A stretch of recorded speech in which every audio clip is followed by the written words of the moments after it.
எங்கள் ஆண்டவர் இயேசு சிலுவையில் மரித்தார். மரித்த ஆண்டவர் மரித்தவராகவே இல்லை, அவர் உயிர்த்தெழுந்தார் என்கிற மகிழ்ச்சியை நீர் எங்களுக்கு கொடுத்திருக்கிறீர்கள். அது மகிழ்ச்சி மட்டுமல்ல, தொடர் விடுதலையின் பணிக்கான உத்தரவாதத்தையும் அவர் எங்களுக்கு அருளுகிறதை நாங்கள் புரிந்து கொள்கிறோம். திருமறை வாசிப்பிலிருந்து நாங்கள் விளங்கிக் கொள்ள முற்படுகிறோம். நீ பேசும் நாங்கள் கேட்கிறோம். ஆண்டவரே இயேசுவின் வழி வேண்டுகிறோம். நிறைந்த கடவுளே, ஆமென். தமிழர்களே, உங்கள் அனைவருக்கும் ஆண்டவரே இயேசுவின் திருப்பெயராலே ஆண்டவர் இயேசு உயிர்த்தெழுந்த திருநாள் நல்வாழ்த்துக்களை மகிழ்ச்சியோடு தெரிவித்துக் கொள்கிறேன். உயிருள்ள ஆண்டவர் உங்களோடு எப்பொழுதும் உயிரோட்டமான செயல்களை செய்து நிறைவாக மகிழ்வித்து வழி நடத்துவாராக.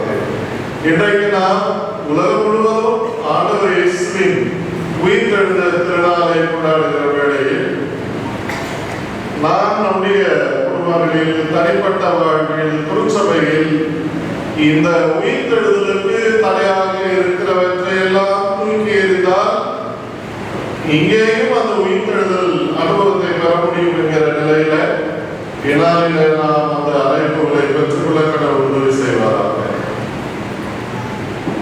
எல்லாருக்கும் ஹோலி லேண்ட் போகணும்னு ஆசை. ஹோலி லேண்ட்னா உடனே காசு ஒரு பக்கம் பிரச்சனை. இப்பெல்லாம் போனோம்னா 1.5 லட்சம் ரூபாய்க்கு மேல டிக்கெட்ல இருந்து எல்லாத்தையும் ரெடி பண்ணுறாங்க. நாங்கள் 2012 போகும்போது 75,000 ஆமாம் அவ்வளோச்சு. அது பர்சனல் செலவுல வேற, அது அவங்க சாமாத்தி போற வர்றதுக்கு, அது இருக்கிறதுக்கு, சாப்பிட்றதுக்கு என்ன செலவாகும் அதுதான். அப்படி ஒரு சூழல்ல நீங்க நிறைய பேர் போயிருப்பீங்க, நிறைய எக்ஸ்பீரியன்ஸ் இருக்கும். அதுல ஒரு மாமியாரும் மருமகனும் யுஎஸ்ல இருந்து ஜெருசலேமுக்கு போயிருக்காங்க. ஒரு போய் எல்லாத்தையும் ரொம்ப கூட்டமாக தானே ஒரு டீம், அதாவது ஒரு பேக்கேஜா போகும், இவ்வளோ பேர் அப்படின்னு ஏஜென்சி கூட்டு போவாங்க. எல்லா இடமும் சுற்றி பார்த்தாச்சு, ரொம்ப சந்தோஷம். ஆண்டவர் இங்கெல்லாம் போயிருக்காரு, ஆண்டவர் இங்கதான் ஜோம் பண்ணியிருக்கிறாரு, ஆண்டவர் இங்கதான் மலை பிரசனத்தை பேசியிருக்கிறாரு அப்படின்லாம் வந்து பார்த்து கடைசியில போய் கலரை போய் குடிச்சு பார்த்து ஆண்டவர் மாடி அப்படின்னு அவங்க ரொம்ப சந்தோஷமா அந்த பார்த்து அப்படியே இருந்தாங்க. ரொம்ப சந்தோஷத்துல அதெல்லாம் இருந்துச்சு. மருமகளுக்கு என்ன பண்றது தெரியல. இப்போ ஜெருசலேம்ல இருந்து யுஎஸ்க்கு எடுத்து வரோம். அங்க வந்து என்னன்னா இந்த மாதிரி மருத்துவர்களை கொண்டு போகிறதுன்னு ஒரு ஏஜென்சி இருக்காங்க. நம்ம சர்ச்சில் ஒரு ஃபாரின்ல இருந்து வர அந்த இந்த மாதிரி மருத்துவர்களை முறையாக இந்த பேப்பர்ஸ் எல்லாம் சப்மிட் பண்ணி கொண்டு வந்து சேர்க்கறதுக்கு இருக்கிற ஆள் பார்த்தா இவரா அப்படி பண்றது தெரியாது, கோச்சிக்காருங்களா ரைட். அப்புறம் அப்படி ஏஜென்சி கிட்ட கேட்கலாம், எவ்வளோ எதிர்பார்ப்பா இங்கே போச்சுன்னா $500 கொஞ்சம். நீ ஊருக்கு எடுத்து போகணும்னு ஆசைப்பட்டீங்கன்னா $5000 ஆகும்.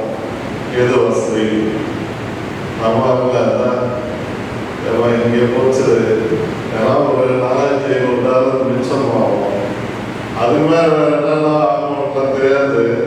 அதனால எங்கே போச்சு அவன் ரொம்ப சாமர்த்தியமாக நான் ஊருக்கு எடுத்துட்டு போறேன். அது ஏஜென்சி கேட்கறாங்க, யாருமே இந்த மாதிரி பண்ண மாட்டாங்க, நீனா புதுசா ஊருக்கு எடுத்துட்டு போறாங்களா அப்படின்னு கேட்கறாங்க.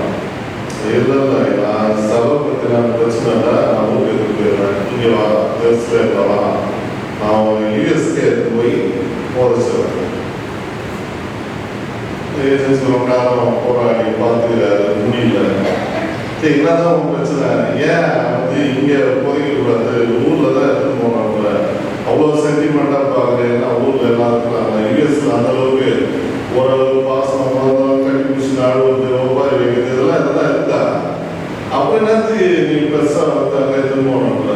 நீ ஏன் வெளியூர்ல இருந்து நாங்க வந்துருப்பா, உனக்கு தான் அது சொந்த ஊரா? நான் கேட்கிறேன். அது இல்லையா, 2000 வருஷத்துக்கு முன்னாடி ஒருத்தர் இங்கதான் அப்படி இறந்துட்டு 3வது நாள் உயிரோட அதுக்கு சான்ஸ் கொடுக்க கூடாதுல்ல.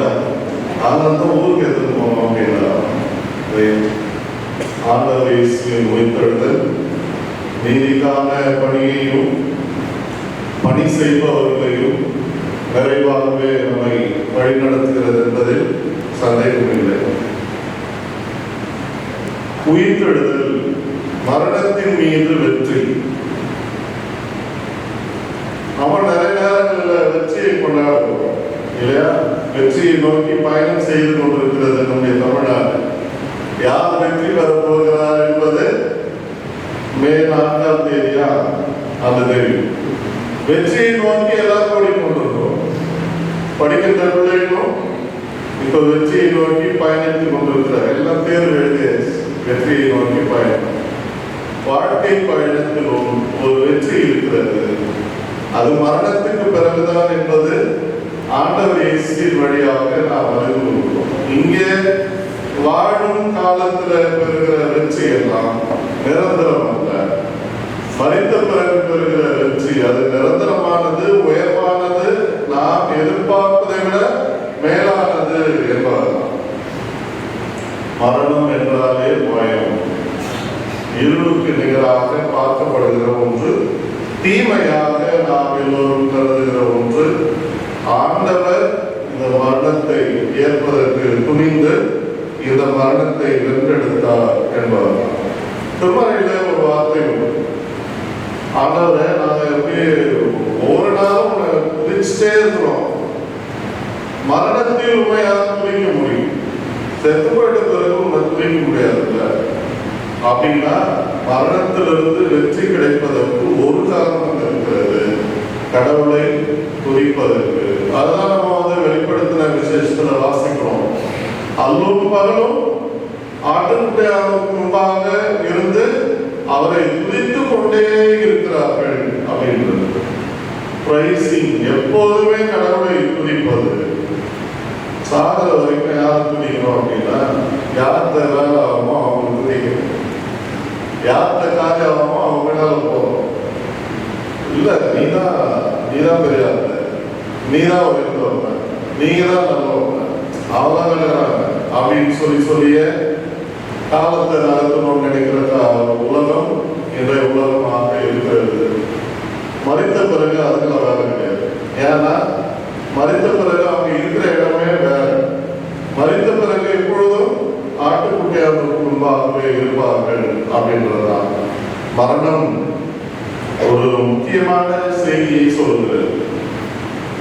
ஆண்டவர் இயேசுவின் உடலை அரிமத்திய ஊரானாகிய யோசேப்பு வாங்கினார் என்பது வரலாறு. இந்த அரிமத்திய ஊரானாகிய யோசேப்பு சகரின் சங்கத்தினுடைய உறுப்பினராக இருக்கிறார் என்பது வரலாறு.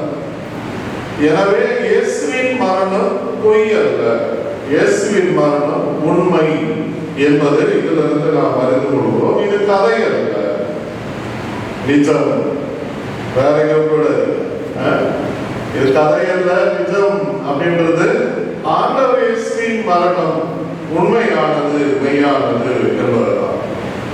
அடுத்தது, இந்த மரித்த இந்த உடலுக்கு ரோமை ஆட்சியாளர்களும் படை வீரர்களை கொண்டு காவல் வைக்கின்ற அளவுக்கு இவர்கள் ஈடுபட்டார்கள் என்றால், ரோமை ஆட்சி இந்த உலகத்தில் இருந்தது உண்மை.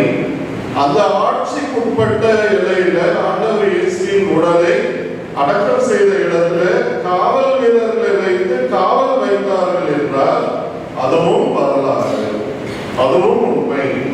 அப்படின்னா ஆண்டவர் இயேசு மரித்தது உண்மை. அடுத்தது, இந்த சமய தலைவர்கள், பிரதான ஆசாரியர்கள்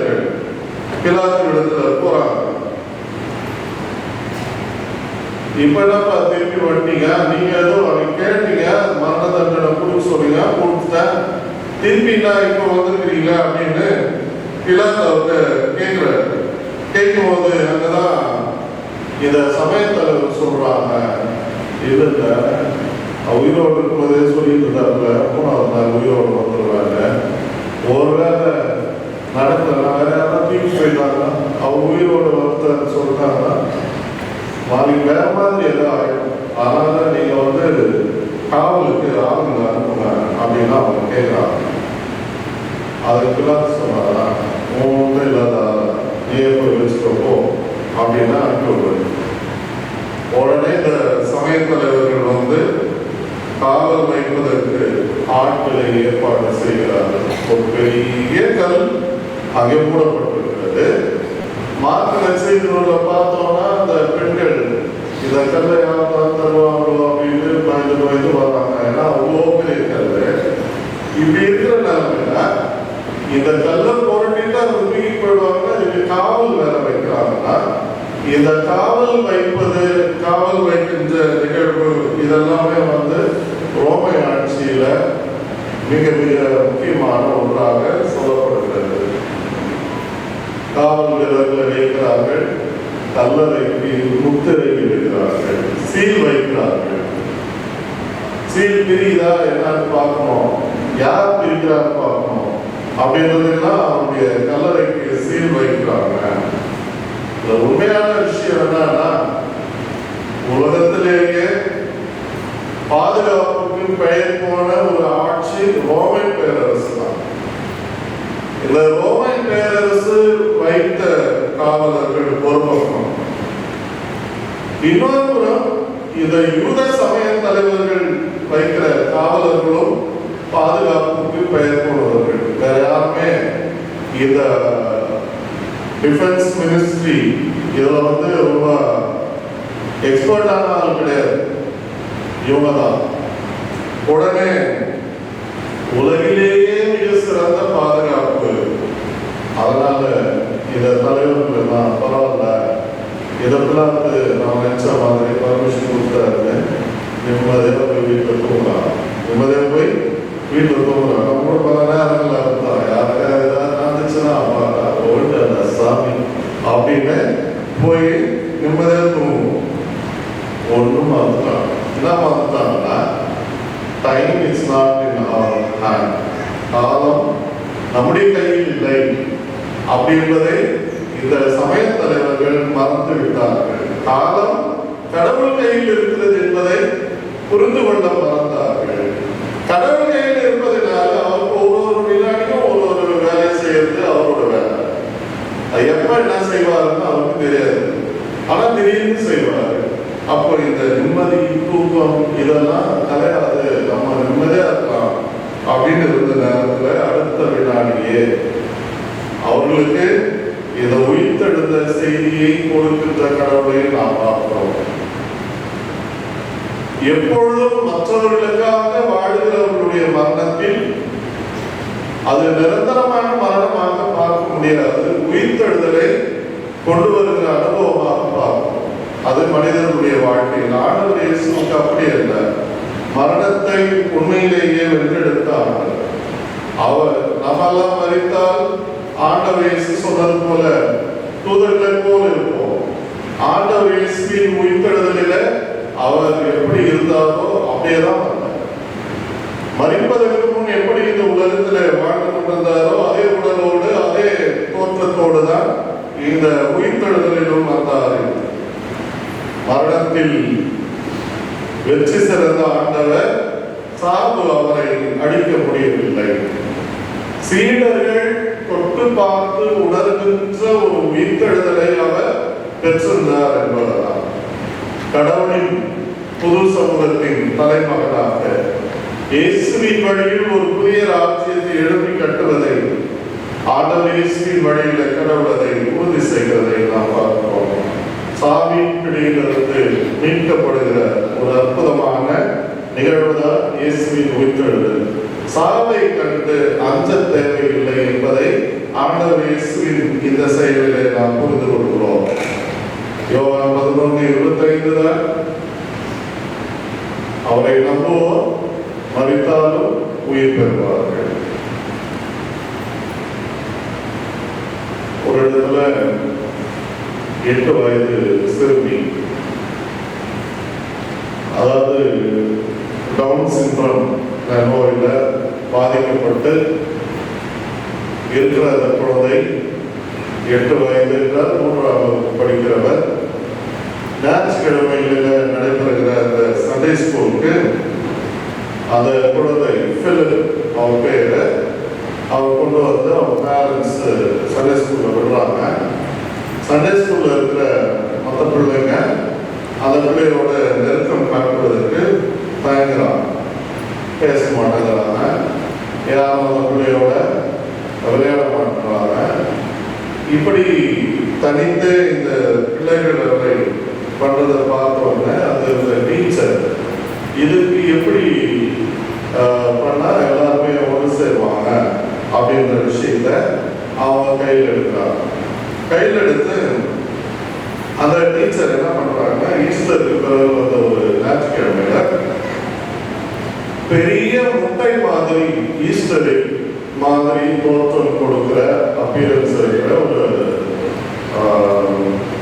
லெக்ஸ் காலுரை பெட்டிகளை தயார் செய்து அதை எம்டி பாக்ஸ் அதை தயார் செய்து ஞாயிற்றுக்கிழமை நடக்கிற அந்த சண்டே ஸ்கூல்ல எல்லா பிள்ளைங்களையும் கொடுத்தாங்க.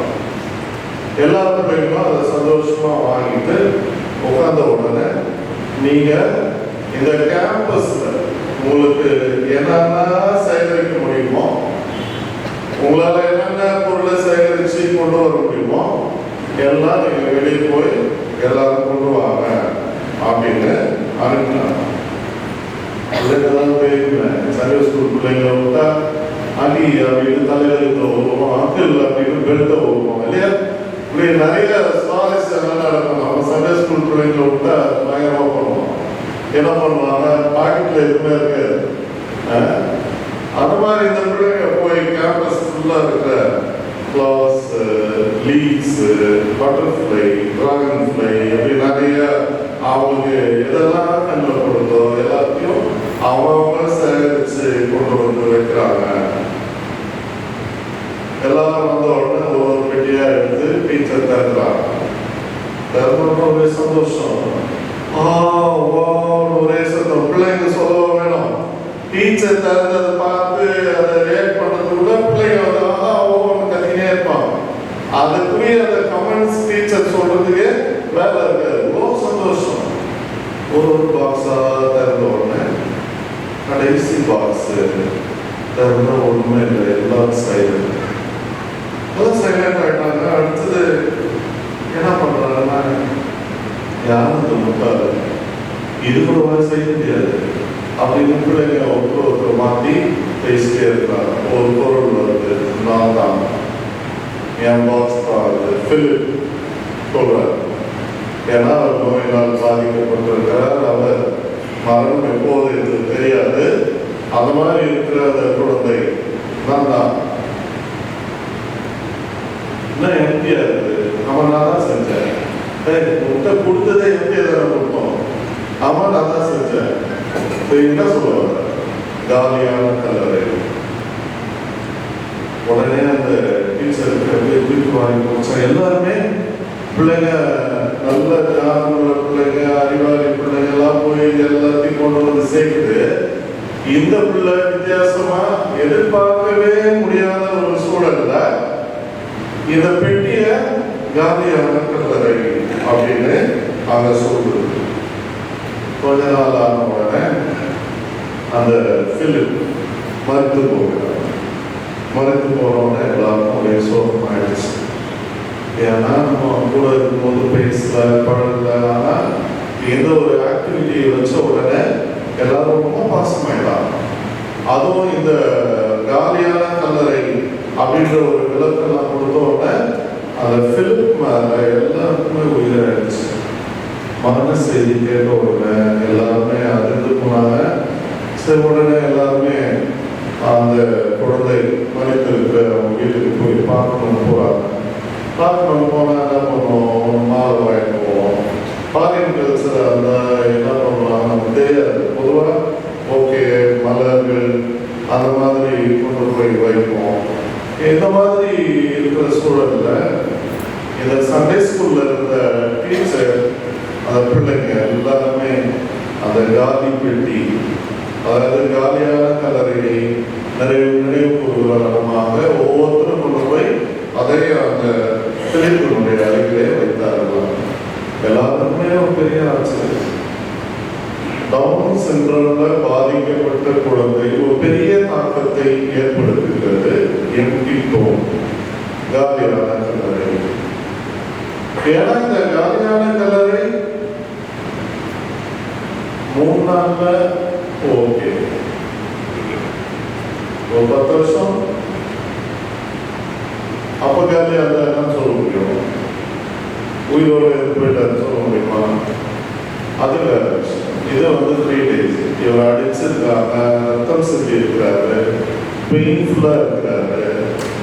அவர் ஓய்வு நாளுக்கு ஆரம்பிக்கிறது கொஞ்சம் முன்னாடி, அதாவது ஃப்ரைடே 5:30 அந்த டைம்ல தான் இவங்க ரெடி பண்ண ஆரம்பிக்கிறாங்க. ஈவினிங் 6க்கு சாபத் ஸ்டார்ட் ஆயிடுது. அடுத்த நாள் 6 வரைக்கும் 1 day. அடுத்த நாள் மார்னிங் என்ன ஆகுது, சண்டே ஃபர்ஸ்ட் வீக், அதாவது first day of the week உயிரோடு எழுந்து வர இவ்வளோ பெயின்ஃபுல்லாக இருக்காங்க. ஒவ்வொரு நாள் அதிகமாக வேலை செஞ்சுட்டா அடுத்த நாள் சாயங்காலம் வரைக்கும் எந்திரிக்கிறதில்லை. ஒரு சிலர் கேட்டா டயர்டு, அவ்வளோ வேலை இருந்துச்சு, டயர்டு, அவ்வளோ அடி வாங்கினேன், அவ்வளோ ரத்தம் செஞ்சு உடம்பு ஒன்றுமே இல்லாமல் அடக்கம் செய்யப்பட்ட இவர் உயிரோடு எழுந்து வருகிறார். எழுந்தவர் ஏன் ரோமை ஆட்சியாளர்களுக்கும் சமய தலைவர்களுக்கும் போய் தன்னை காண்பிக்கவில்லை? அவருடைய நோக்கம் எல்லாம் அவர் யார் மீது அன்பு காட்டினாரோ அவர்களுக்கு காட்சி அளிக்க வேண்டும். யாருக்கு இவருடைய பிரசன்னம் தேவையோ அவர்களோடு இருக்க வேண்டும் என்பதை தான் அவர் முடிவு செய்து கலிலேயாவுக்கு செல்கிறதை பார்த்தார். முதலில் பெண்களுக்கு காட்சி அளிக்கிறார். எல்லா நற்செய்தி நூலும் சொல்லுகிறது மகதலா மரியாள் முதல் பெயர். அடுத்தது உடன் இருந்த பெண்கள், ஒரு சில பெண்கள், இதெல்லாம் நற்செய்தி நூல்கள் சொல்லுகின்றன. அப்படி இருக்கின்ற வேளையில் பெண்கள் சொன்னால் அது விட்னஸ் கிடையாது இருக்கிற ஒரு காலம். அப்படி இருக்கிற சூழலில் இந்த பெண்கள் பார்த்தார்கள் என்பதை பதிவு செய்திருக்கிறார்கள் என்றால் இது உண்மை மறுப்பதற்கு இல்லை என்பதுதான். ஏன்னா ஒருவேளை அவர்களாகவே எழுதுகிறார்கள் என்றால் மாற்றி எழுதுவதற்கு வாய்ப்புகள் உண்டு. ஏன்னா பவுல் அர்த்தம் எழுதுகிறார், முதலாவது கேபாவுக்கும் என்று எழுதுறாரு. அவ்வளோ படிச்சது கடைசியில் என்ன ஆயிட்டாரு, அந்த சமூகத்தினுடைய சீர்கேடுகளுக்கு சிக்கி வரலாற்றை மாற்றி எழுதுகிறார் என்பார். பெண்கள் முதலில் பார்க்கிறார்கள். இந்த விட்னஸ் காஸ்பல்ல யாருமே மாற்ற முடியல அப்படின்னா அது உண்மையாக நிகழ்ந்தது என்பதுதான். தூதர்கள் சொல்கிறதையும் நாம் பார்க்கிறோம். உயிரோடு இருப்பவர்களை நீ எடுத்தெழுகிறீர்கள். எருசலேமில் உயிர்த்தெழுந்த இயேசு கலிலேயாவுக்கு விரைந்து செல்கிறதை பார்க்கிறோம். ஏனென்றால் அங்கேதான் நதனியேல் சொன்னார் இல்லையா, நாசரேத்தூரிலிருந்து நன்மை ஏதும் வருமா? அப்படி மிக மிக பின்தங்கிய நிலையில இருந்த மக்களுடைய மத்தியில இவர் போய் மீண்டும் உறவாட வேண்டும் என்று விரும்புகிறார். ஏழைகள் நிறைந்த பகுதி, எளியவர்கள் நிறைந்த பகுதி, அங்கேதான் அவர் திரும்பி செல்ல விரும்புகிறார் என்பதுதான். உயிரோடு எழுப்பப்பட்டாரா, உயிரோடு எழுந்தாரா என்ற கேள்விகள் நிறைய இருக்கிற சூழலில அவர் உயிரோடு எழுப்பப்பட்டார் என்பதை அதிகமாக ஆமோதிப்பதை விட உயிரோடு எழுந்தார் என்பதை அதிகமாக ஆமோதிக்கிறார்கள். அதற்கு ஒரு காரணத்தை சொன்னால் நமக்கு புரியும். அவர் எழுப்பப்பட்டார். ஏனென்றால் தம்முடைய ஒரே மகனை கடவுள் நாம் மீட்கப்படும்படியாக, நித்திய வாழ்வை பெறும்படியாக அவரை தந்தருளி என்று நாம் வாசிக்கிறோம். அவரை தந்தருளி இந்த உலகத்தில் அன்பு கொண்டார். அந்த கடவுள் இவரை உயிரோடு எழுப்பினார் என்பதுதான். ஏனெனை கைவிட்டி என்று நாம் சிலுவை மரத்திலே நின்று ஆண்டவருடைய குரலை கேட்டோம். அந்த கடவுள் தான் இவரை ஆண்டவர் மெசியாவாக்கினார். வாசித்த இந்த எசேக்கியேல் 37ஆம் அதிகாரம் நம்பிக்கையில் உயிர் பெறுது. சிறையிருப்பில் இருக்கிற இஸ்ரவேல் மக்கள் கடவுள் மீது இருக்கிற நம்பிக்கையில உயிர் பெறுகிற ஒரு பெரிய நிகழ்வு நடைபெறுகிறது. தரிசனம் காண்கிறார் ஆண்டவர். அவரை கூட்டிட்டு போய் ஒரு எலும்புகள் நிறைய பள்ளத்தாக்கு கொண்டு போய் இறக்கி விட்டு சுத்தி காட்டுறார்.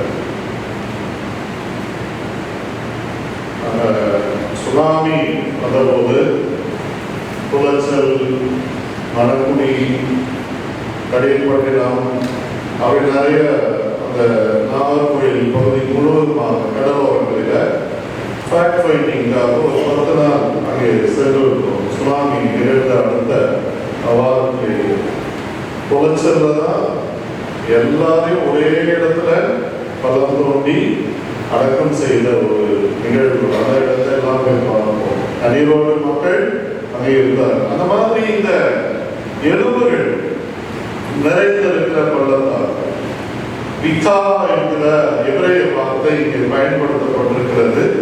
அதாவது சமவெளி பள்ளத்தாக்கு என்று சொல்வார்கள். ஒருவேளை இந்த எலும்புகள் நிறைந்த பள்ளத்தாக்கில் இழிவுபடுத்தப்பட்ட மாண்பிழந்த நிலையில அடக்கம் செய்யக்கூட முடியாமல் கழுகுகளுக்கு இரையாக தூக்கி வீசப்படுகிற உடல்கள் தான் அப்படி திறந்த வெளியில பள்ளத்தாக்கில கிடக்கும். அப்படி ஒரு அவல நிலையில பாபிலோனின் சிறையிருப்பில் இந்த இஸ்ரேல் மக்கள் இருப்பதை எசேக்கியேல் இங்கே ஆழமாக சொல்லுகிறார். கேள்வி கேட்கிறாரு, பாத்தியா எலும்புகள் நம்ம கூட அடக்கம் செய்வோம், ஒரு மேல ஒன்று போடுவாங்க. சில நேரம் இப்பதான் நடக்குது. ஒரு சிலர் கிட்டே வரமாட்டாங்க. ஏன்னா அங்கே எலும்பு இருக்கும், மண்டபம் இருக்கும், எல்லாம் இருக்கும். அதுக்கு முன்னாடி மருத்துவர்களுடைய அந்த உடலின் உறுப்புகளில் இருக்கிற எலும்புகள் இருக்கும். பயம். எசேக்கியேல் பார்க்கறது நிறைய எலும்புகள் இருக்கும். பள்ளத்தாக்கு வேலையே ஃபுல்லா எலும்புகளாக தான் இருக்கிறது. அவர் எப்படி பயந்துருப்பார்? அப்படி யோசிப்போம். அவன் கேட்கிறார், இந்த எலும்புகள் உயிர் வருமா? அந்த எலும்பு எப்படி இருக்குது அப்படின்னா ஃபுல்லா காய்ச்சி போயிருக்கு. சாதாரணமாக எலும்புகளில மதித்தாலே வர்றது கஷ்டம். ஆனா அது ஃபுல்லா ஊர் தெரியாம காய்ச்சி போயிருக்கு. தெளிவா பதில் சொல்றாரு, உங்களுக்கு தான் தெரியும். இது சாதாரணமான வார்த்தை கிடையாது. வாழ்வை கொடுப்பது கடவுளாக நீதான், உயிரை கொடுப்பது நீதான். அந்த அதிகாரம் உமக்கு தான் இருக்கிறது. அதை சிம்பிளா ஒரே வார்த்தையில எசேக்கியேல் சொல்றாரு, அது உமக்கு தான் தெரியும். பல நேரங்கள்ல நம்முடைய தலைவர்களை கூட இருக்கிறவங்க எப்படி வருவாங்கன்னா, இத மாதிரி பேசினா தலைவர்கள் குடிக்கொண்டு எல்லா விஷயத்தையும் தப்பு தப்பா சொல்லிட்டே இருப்பாங்க. அது வேற விஷயம். ஆனால் இங்கே வெளிப்படுத்தின விசேஷம் 7ஆம் அதிகாரம் 14வது வசனத்தில் இருப்பது போல, இந்த மனித சமுதாயத்தில் எது முடியாதோ அது கடவுளின் ஆற்றலால் முடியும். உலர்ந்த எலும்புகள் தான் அதற்கு உயிர் வரும் என்பதை ஆண்டவர் இங்கே உறுதி செய்கிறார். உடனே ஆண்டவர் சொல்றாரு, இப்போ அந்த எலும்பு கிட்ட போய் பேசுது. யோசிச்சிருப்பான், கடவுளுக்கு என்னதான் தெரியல, ஜனங்கிட்ட போய் பேச சொன்னாவே இந்த நினைவை போக சொன்ன யோனா போகவே இல்லை, ஓடி போயிட்டாரு. எலும்பு கிட்ட பேசினா எப்படி? பல நேரங்களில் நம்ம பிரசங்கம் பண்ணும்போது மக்களுடைய நிலைமையும் அப்படிதான் இருக்குது.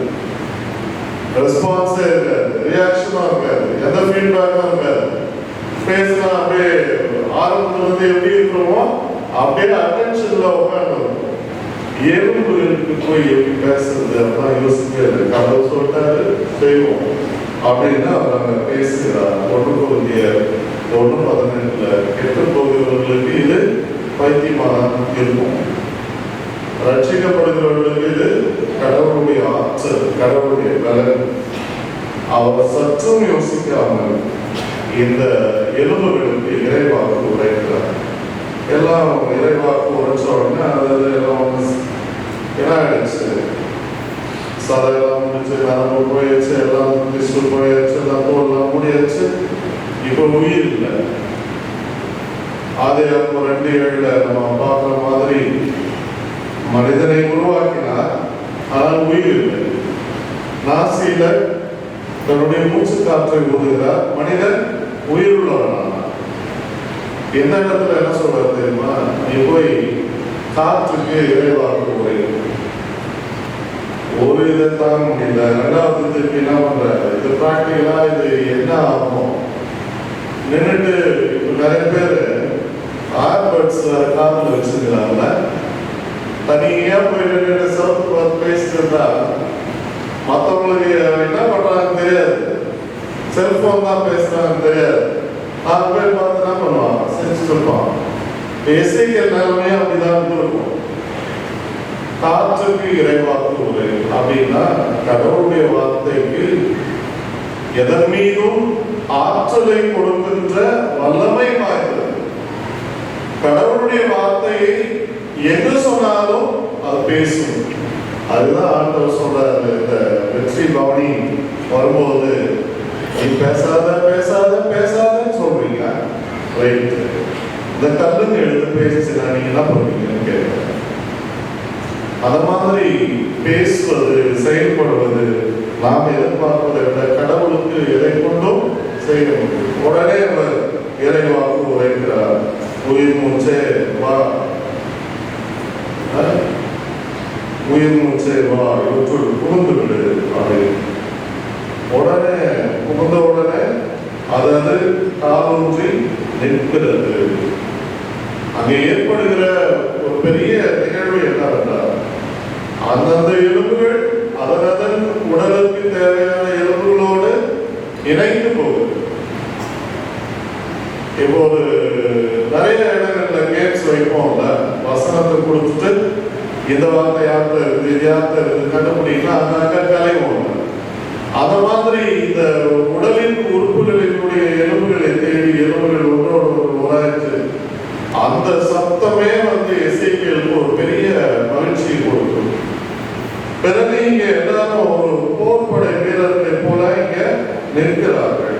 எலும்புகள் கிளறப்படுவது, ஒன்றிணைகள், தசைநார்களும் சதைகளும் திசுக்களும் தோல் தாமாகவே சேர்ந்து கொள்கிற ஒரு நிகழ்வு. கடவுள் அங்கே மூச்சு காற்றை எப்படி கொடுக்கிறார்? வார்த்தையினால் கொடுக்கிறார்.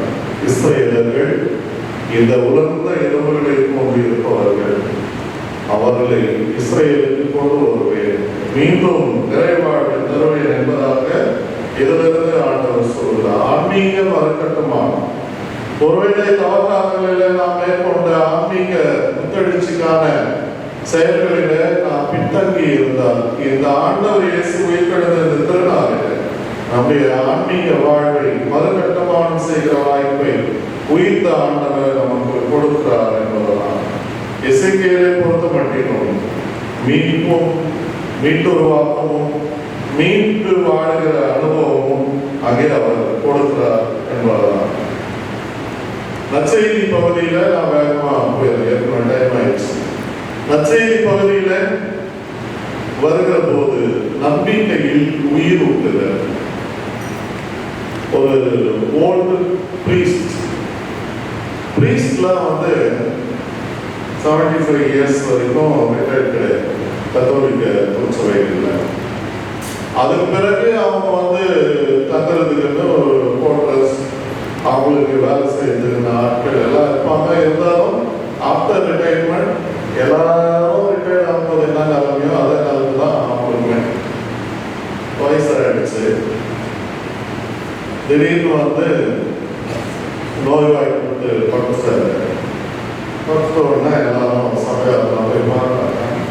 பார்த்த உடனே எல்லாரும் ஐயோ ஃபாதர், நான் இவ்வளோ நல்லா சமாளிங்க, இவ்வளோ நல்லா தோணி நம்ம ஜனங்களுக்கு சொல்லி கொடுக்கணும், எப்படி பேசணும், அதுலேயே அவருக்கு பாதி உயிர் வரணும், அந்த மாதிரி பேசுவாங்க. அது உண்மையாக பொய்யா தவிர வேற